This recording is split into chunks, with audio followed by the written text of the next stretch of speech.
delictual que hay en el Perú, porque ese país anunció, como les contábamos, que expulsará a los ciudadanos extranjeros sentenciados cuando cumplan sus condenas por homicidio, por ejemplo, violación sexual o sicariato, entre otros delitos graves, según un decreto legislativo aprobado por el Consejo de Ministros. Tras una sesión del Consejo, el presidente de ese organismo, Alberto Tarola, explicó a la prensa que el primero de los decretos aprobados permite la expulsión de extranjeros al término de su pena, cuando cometan delitos como les contábamos, homicidio, violación sexual, sicariato, secuestro, trata de personas y otros más. Además, el primer ministro detalló que un segundo decreto modifica el Código Procesal Penal respecto al control de identidad policial y plena identificación del extranjero.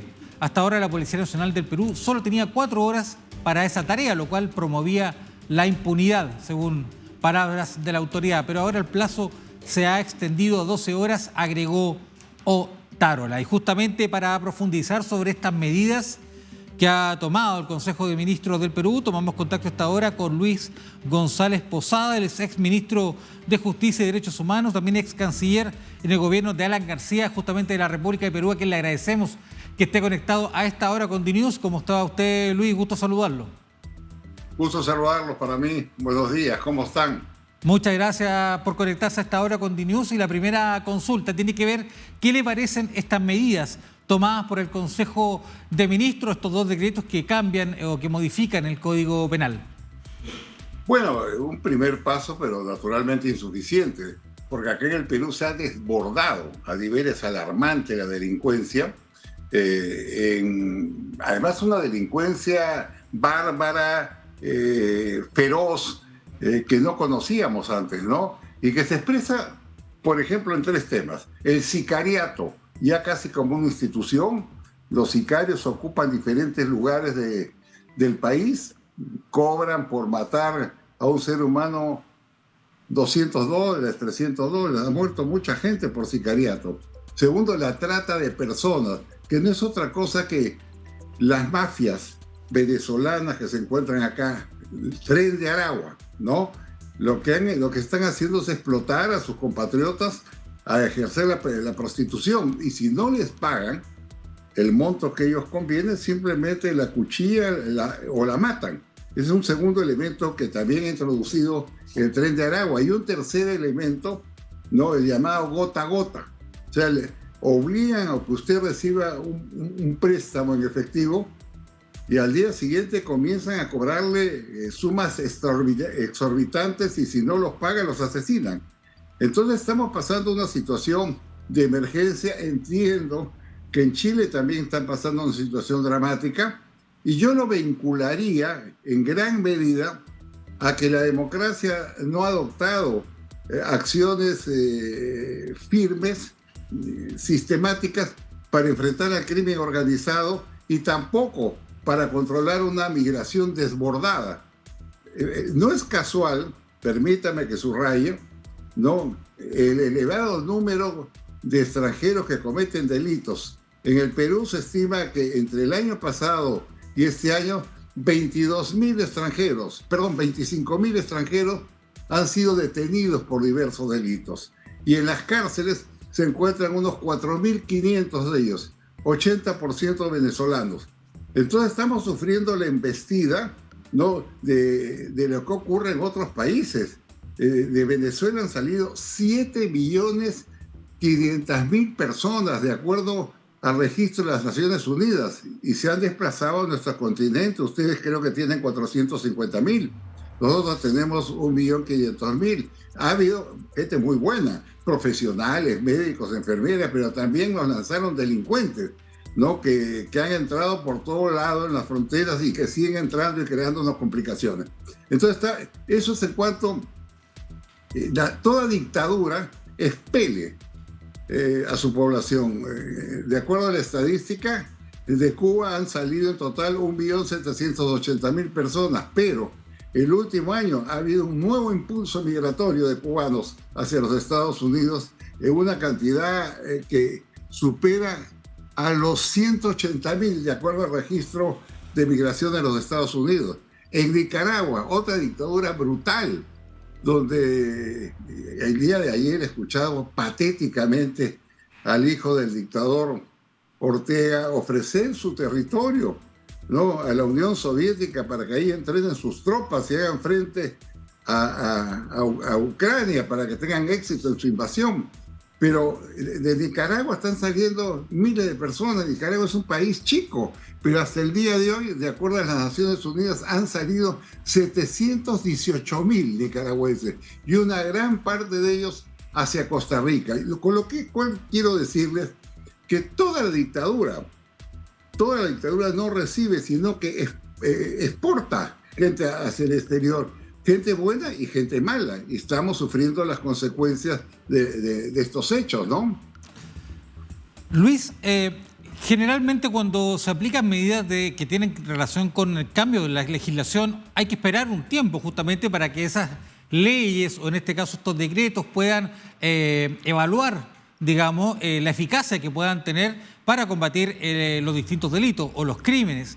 Pero en materia, por ejemplo, de mejoras de la función policial, ¿qué es lo que hay que hacer, por ejemplo, en el caso del Perú, para mejorar la eficiencia para combatir el delito y los delitos más graves, como usted nombraba al inicio de esta conversación? Sí, claro, hay que reforzar las fronteras, pero también hay que coordinar.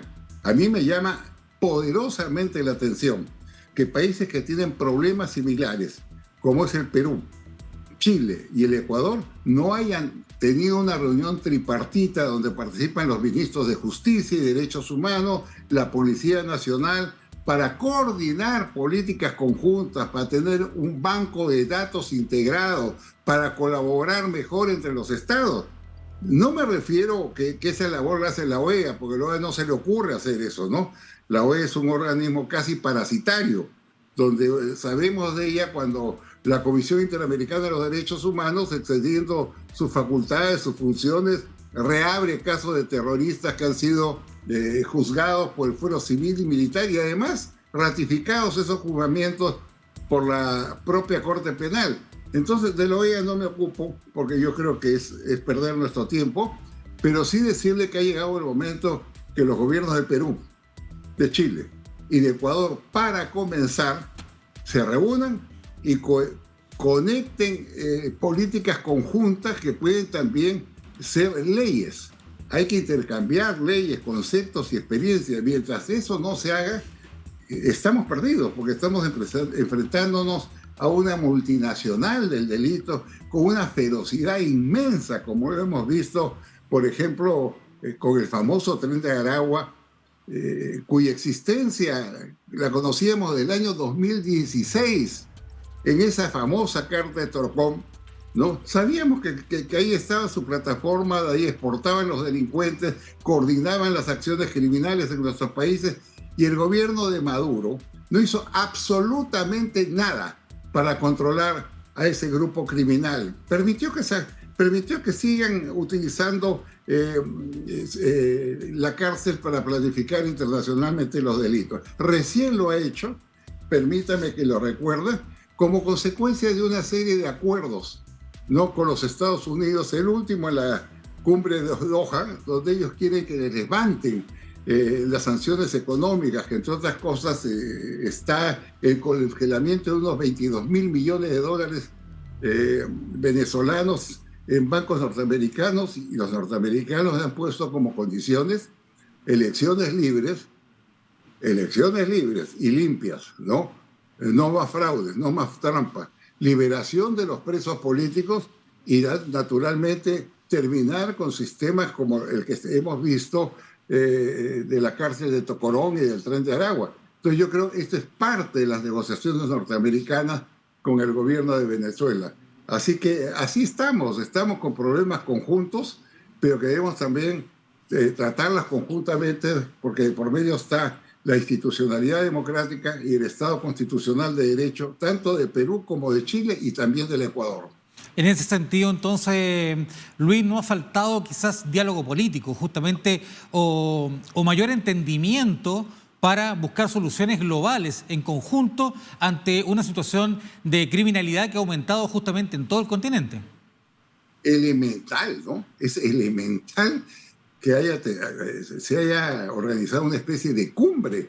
Oiga, vamos a reunirnos a los expertos en migraciones, la Policía Nacional, de Perú y de Chile, los ministros de Justicia, para ver cómo actuamos compactamente contra, primero, la migración ilegal. Hemos tenido inclusive varios problemas en la frontera que le hemos solucionado binacionalmente, ¿no? Y cómo enfrentamos al delito. Eso no se puede actuar en solitario. El delincuente de Chile pasa al Perú, de Perú pasa a Chile, del Perú se va al Ecuador, de Ecuador pasa al Perú. ¿Y dónde están los gobiernos? ¿Por qué no hacen una reunión? ¿Por qué no se sientan? ¿Por qué no establecen, por ejemplo, un registro de datos intercambiable diariamente sobre los delincuentes, sobre sus zonas por donde están pasando, los delitos que están cometiendo? A mí me parece penoso lo que está ocurriendo. Es la política del avestruz, la política de la inercia, la política de no hacer nada. Y yo creo que eso hay que hacer, porque de por medio está la vida y la libertad de millones de seres humanos, que deben ser las dos garantías fundamentales de un Estado democrático. Luis González Posada, ex canciller de Perú, ex ministro también de Justicia, le agradecemos este diálogo con DNews para conocer lo que está ocurriendo en términos de seguridad pública en Perú y las medidas que ha tomado también el Consejo de Ministros. Le agradecemos este diálogo, este contacto a esta hora para toda Latinoamérica. Que esté muy bien. Muchas gracias. Gracias.